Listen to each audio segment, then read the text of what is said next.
Assalamualaikum warahmatullahi wabarakatuh. Innal hamdalillah nahmaduhu wa nasta'inuhu wastaghfiruh wa na'udzu billahi min sururi anfusina wa min sayyiati a'malina may yahdihillahu fala mudhillalah. Asyhadu an la ilaha illallah wahdahu la syarikalah wa asyhadu anna Muhammadan abduhu wa rasuluh. Allahumma salli wa sallim ala sayyidina Muhammadin wa ala alihi wa sahbihi ajma'in, amma ba'd. Dewan juri yang kami hormati, ikhwani ikhwatillah rahimakumullah. Pertama-tama marilah kita panjatkan puji syukur kehadirat Allah Subhanahu wa Ta'ala yang telah memberikan kita banyak kenikmatan yang tak terhitung banyaknya.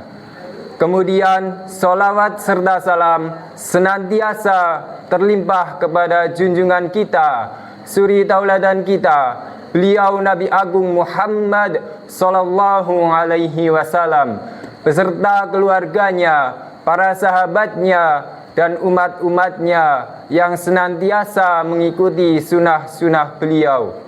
Pada kesempatan kali ini, saya ingin menyampaikan pidato dengan tema beberapa hikmah sholat yang wajib diketahui oleh seorang muslim. Sholat adalah ibadah istimewa yang memiliki kedudukan tertinggi di dalam syariat Islam. Selain sholat 5 waktu yang hukumnya wajib, juga ada beberapa sholat sunnah lainnya yang dianjurkan di dalam ajaran Islam.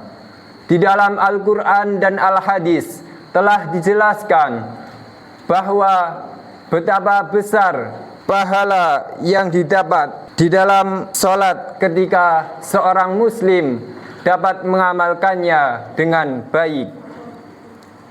Ada banyak keutamaan yang tersimpan di balik perintah sholat. Sholat bukan hanya sekedar rutinitas atau ritual semata. Jika diamalkan dengan sungguh-sungguh, sholat akan mendatangkan kenikmatan dan keselamatan serta ketenangan hati di dunia maupun di akhirat nanti. Ada beberapa hikmah sholat yang harus diketahui oleh seorang muslim. Yang pertama adalah mencegah dari perbuatan mungkar.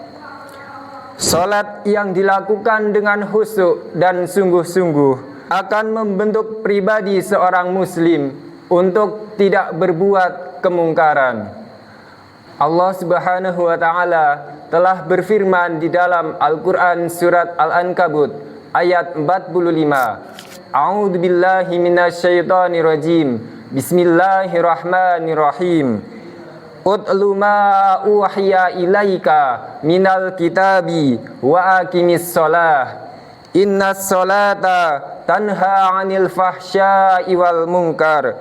Waladikrullahi akbar. Wallahu ya'lamu ma tasna'un. Bacalah kitab Al-Quran yang telah diwahyukan kepadamu Muhammad, dan laksanakanlah sholat. Sesungguhnya sholat itu mencegah dari perbuatan keji dan mungkar. Dan ketahuilah, dengan mengingat Allah, sholat itu lebih besar pahalanya dibandingkan dengan ibadah yang lain. Allah mengetahui apa yang kamu kerjakan. Jika seseorang melakukan sholatnya dengan khusyuk dan bersungguh-sungguh, itu artinya dia sadar bahwa Allah Subhanahu wa Ta'ala selalu mengawasinya. Jika sudah memiliki kesadaran seperti itu, kecil kemungkinan orang tersebut akan melakukan perbuatan mungkar. Jika ada orang yang melaksanakan sholat tetapi ia tetap melakukan maksiat, artinya ia tidak mengamalkannya dengan khusyuk dan bersungguh-sungguh. Jadi ia belum bisa merasakan kehadiran Allah Subhanahu wa taala di dalam hatinya. Yang kedua adalah mendidik pribadi yang disiplin. Salat dapat mendidik seorang muslim untuk bersifat disiplin. Setiap muslim dituntut untuk menghargai waktu dengan sebaik-baiknya, memaksimalkan setiap kesempatan yang telah ada, dan mempertahankan eksistensi diri sebagai khalifah di muka bumi ini. Yang ketiga adalah melatih menjadi pribadi yang tangguh. Salat dapat melatih diri untuk menjadi pribadi yang tangguh dan tidak mudah menyerah ketika sedang menghadapi ujian hidup. Allah Subhanahu wa taala telah berfirman di dalam Al-Quran surat Al-Ma'arij ayat 19 sampai 23 yang artinya, sesungguhnya manusia diciptakan untuk bersifat keluh kesah lagi kikir. Apabila ia ditimpa kesusahan, ia berkeluh kesah, kecuali orang-orang yang melaksanakan sholat yang mereka itu konsisten dalam menjalankan sholatnya.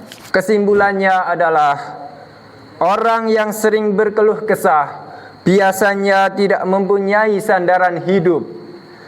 Ia mudah tergoyahkan dan terombang-ambing oleh keadaan.